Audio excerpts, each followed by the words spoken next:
Your car wasn't snealing. Is it cheese? Is it fish? Who the hell knows what it is? This show deals with the 9 to 5, the late night, and a graveyard shift that all you people do just to have a roof over your head. Even though I'll talk about something serious, it's meant to be entertaining, and I hope you think so. So let's get to it. Tonight's first topic is people that steal from their employers. I pulled this information from the HRSpecialist.com, and this is basically how employers view employees when it comes to employee theft. Fraud prevention experts offer the 10-80-10 rule for employee theft. That is, 10% of employees will never steal, 80% will go either way based on circumstances, and 10% will always steal. And these are the 4 reasons why employees steal. Real or perceived financial need. Sometimes an employee is driven to steal by what they see as a financial crisis that can't be solved any other way. Revenge. Some security experts consider revenge the number 1 cause of employee theft. Employees that think they've been underpaid or overworked steal to even the score. Temptation or opportunity. A popular theory holds that, given the opportunity, even basically honest people may steal. Workplace norms. Workers' attitudes have a profound effect on the amount of theft that goes on in a company. Workers let others know how much theft is allowed. For example, a long-term employee may walk out with office supplies, letting the others know they won't care or notice. Conversely, someone might notice a new employee swiping stuff out of the break room and say, "Hey, we don't do that here." And after a break, we will solve the mystery of the Maple Nut Bandit.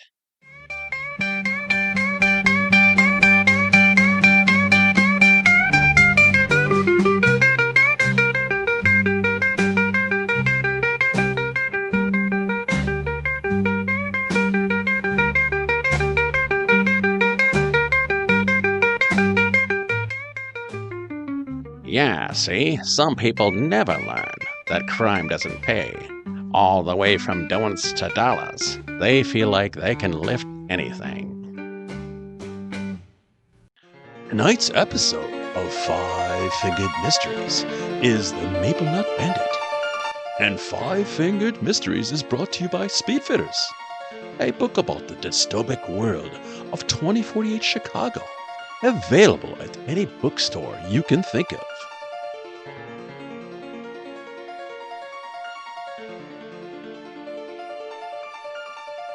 Yeah, see, I got the call last night, and I'm on my way to So Happy Donuts on the corner of Washington and Vine. They got my agency on retainer because they can't stop their sticky-fingered employees from eating all the damned donuts. That's where I come in. My name's Joe Dugan, detective, and I can't wait to bust the punk that's been shoving all these donuts down his pie hole.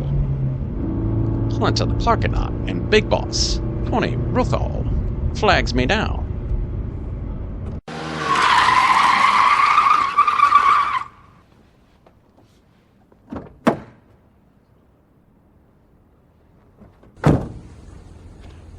Took you long enough, Dugan. Yeah, see, what do you got for me, Tony? It was a dozen of the best damn Maple Nut Donuts this side of Chicago, and the little SOB won't even cop to it. Yeah, see, you got the kid on ice? With little Jimmy strapped to a chair, and the kid's scared, but he still won't sing.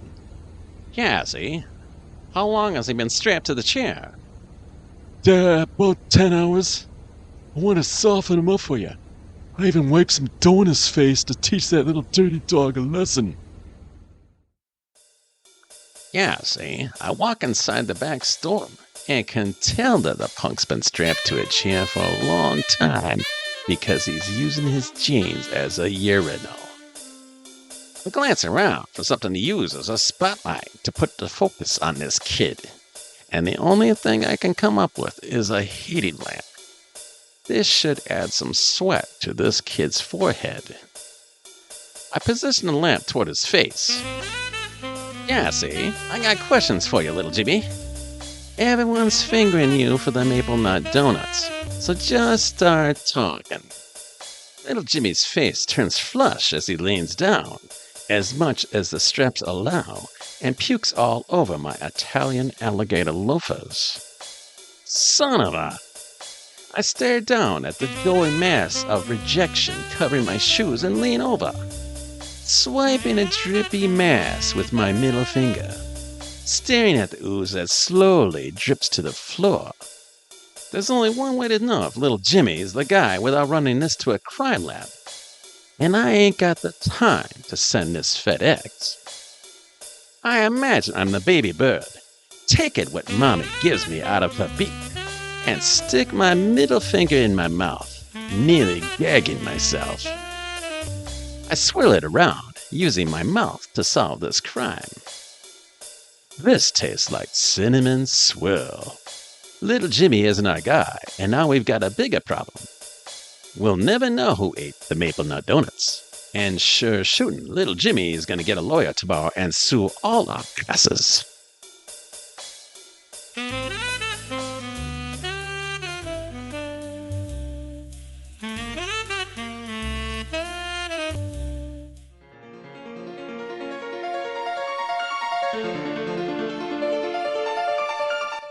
What you've just heard is a lawsuit about to happen. Little Jimmy shouldn't have been manhandled and strapped to a chair for 10 hours, soiling himself. Little Jimmy's gonna be rich after this. He could sue for false imprisonment, assault and battery, and infliction of emotional distress. And if the information spreads, he could sue for defamation if vindicated.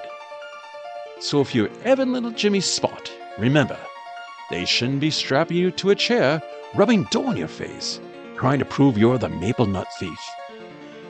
And when we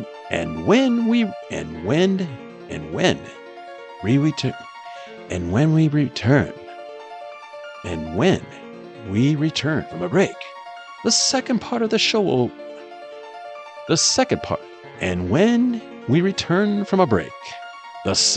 of the show will be about fighting in the workplace.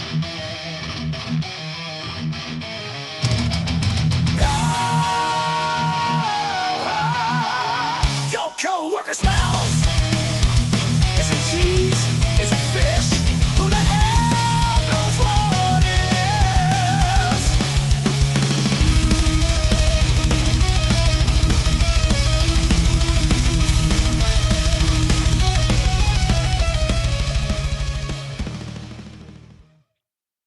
Some of you might think that this is the boring part of the show. Boring part of the show.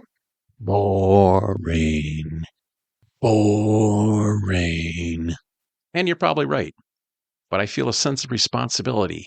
Even though it sounds funny, I don't want you guys punching each other at work. According to Indeed.com, these are the 10 ways fighting can be resolved in the workplace. I understand these 10 things are probably going to be handled by your boss or supervisor, or maybe you are the boss. So let's hope you see these things handled by your boss or supervisor in this way. Number 1, dang. Confront the conflict immediately. Address it immediately so you can reach a quick solution, which can keep it from becoming a larger issue. If it becomes physical, contact HR and law enforcement. Number 2, dang, dang. Hear both sides. Meet with each individual. Let them vent. Listen and ask questions. Talk to others who witnessed the event. Number 3, dang, dang, dang. Express understanding and empathy. Avoid placing blame or making accusations. Acknowledge frustration and empathize with their feelings. Number 4, dang, dang, dang, dang. Identify the issue. Determine the cause. Is it a misunderstanding, confusion of job roles, pay discrepancies, or a perception of unfair treatment? Number 5. Dang, dang, dang, dang, dang. Get HR involved. It's important to include HR because they are the experts of company policies and can ensure compliance. Number 6. Dang, dang, dang, dang, dang, dang. Enforce discretion. Encourage the rest, be professional, and avoid gossip and speculation. Number 7. Ding, dang, ding, dang, ding, dang, dang. Create solutions. Once the issue is resolved, create actions for solutions. One could be just separating the employees by creating more physical distance between them. Number 8. Ding, dang, ding, dang, ding, dang, ding, dang. Document meeting and plan of action. Keep records of meetings, conversations, and any disciplinary actions taken. Number 9. Ding, dang, ding, dang, ding, dang, ding, dang, dang. Follow up with the parties after a few weeks to see if the situation is resolved. If not, refer to company policies. Number 10. Ding. And finally, promote teamwork. To help prevent fighting and conflict, make sure to encourage teamwork and collaboration. See, now that wasn't so bad. Now that you've ate your broccoli, you can have some ice cream. Since I've been responsible in talking about this subject, it's time for me to be irresponsible. And when I come back from a break, I'll be talking about how to make fighting an important part of your work environment. Your coworker smells. Is it cheese? Is it fish? Who the hell knows what it is?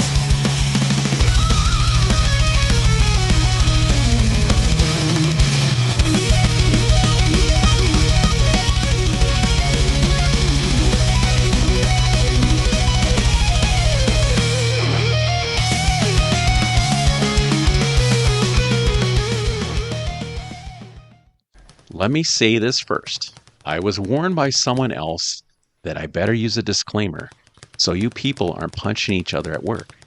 I like my listeners, so please don't fight at work. Hugging is okay though.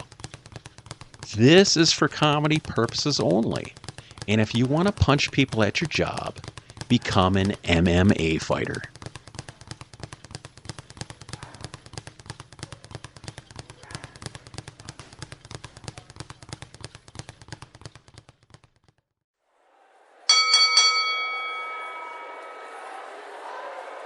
Since you're now listening to this part of the show, where I'm now irresponsible, you'll understand when I say I really don't care if you punch your coworker in the face. But I do care if it's organized.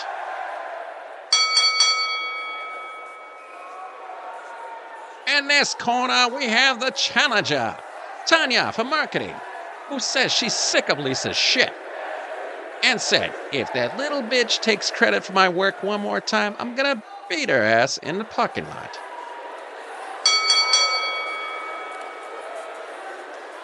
And in this corner, we have the champion. It's Lisa from marketing. That'll steal your work and claim it for her own just to get all the brownie points. But she has no idea that Tanya has a short fuse. So folks, get ready for a knockout.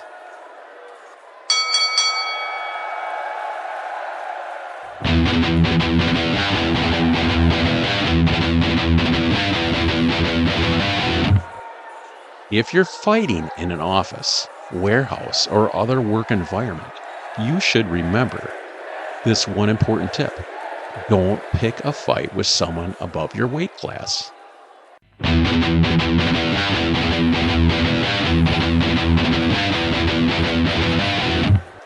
Imagine someone around 5 feet tall picking a fight with someone 6 foot something. Well, he's gonna get the shit stomped out of him.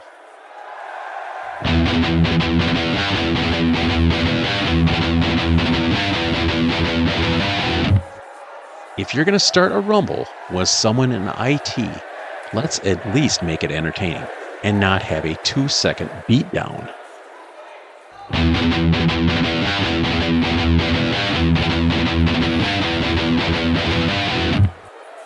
Also, you should understand that if there's gonna be a company fight, it should be with someone that matches your limited skills and strength. If you work in an office all day, let's be honest, you're not an Olympian, okay? You're an office jockey, and you shouldn't have picked a fight with someone on the loading dock. There could be a problem. That loading dock person is going to be stronger and angrier than you because you might make more money, or just because you get paid to sit on your ass all day and they have to bust ass loading trucks. Now, if there's this massively large person working on a dock who's bullying everyone, and you're small to the point where you look like a baby standing next to him, I'm not against two small people picking a fight with a giant. But that's why office people should only be fighting office people, and people in a warehouse should only fight warehouse people. Now, if you want to mix in grounds crew or maintenance people, that's fine. But understand, they should only be fighting warehouse people. Weight classes and sizes should be obvious. But how about fight rules? Well, most office people aren't going to be able to do 10 rounds. And most will quit after leg cramp. But let's break down rules anyway, in case we have a 10-round warehouse rumble. Bare knuckle punches and bitch slaps are allowed, and kicking should be encouraged because it's funny watching someone try a roundhouse and fall on their ass. However, there should be no kicking to the groin unless it's a woman fighting a man. Because of size and strength differences, we must allow women that exception. After the break, I'll tell you where you should be organizing your office fights.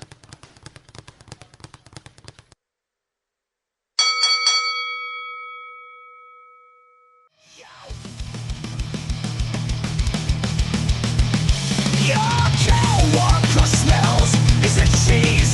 Is it fish? Who the hell knows what it is?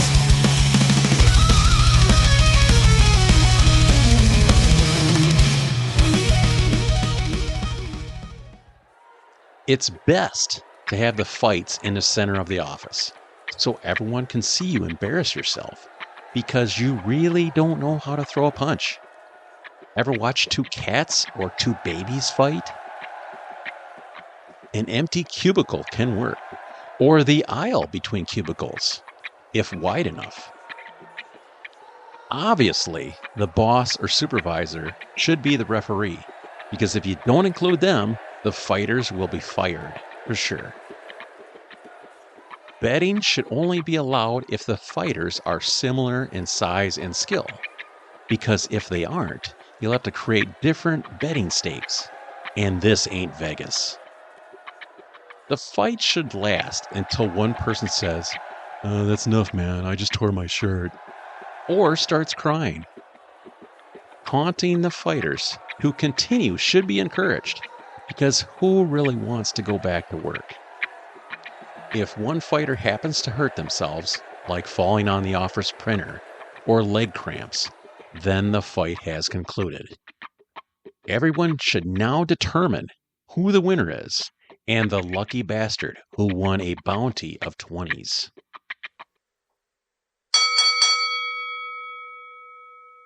Let's talk about how to organize a fight in the warehouse or other blue-collar areas, assembly lines, docks, or parking lots at truck stops. Automatically, these are going to be the best workplace fights. Blue-collar people are so pissed off that they have to bust ass daily to make a buck. They'll be ready to fight at a drop of the hat. Weight classes aren't necessary for warehouse fights because even the smaller people are freakishly strong in a warehouse. But women in a warehouse should still be allowed to kick men in the balls, just to be fair. Again, the warehouse supervisor or boss should be the referee, so no one gets shit canned. Office people can be allowed to watch and possibly bet on warehouse fights, but warehouse employees should not be allowed to watch office fights because they wouldn't be able to control their laughter.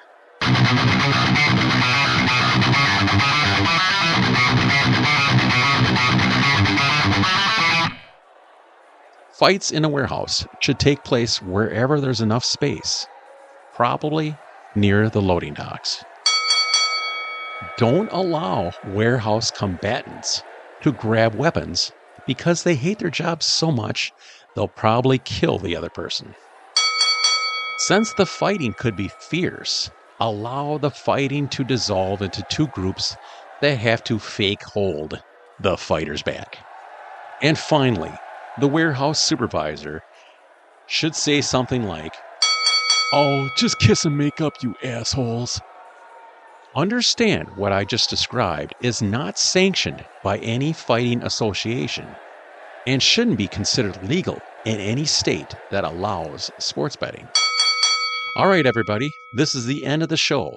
You don't have to go home, but you can't stay here. Now for some cool closing music. The sound effects for today's show were supplied by Pixabay.com. Your coworkers snealing. Is it cheese? Is it fish? Who the hell knows what it is?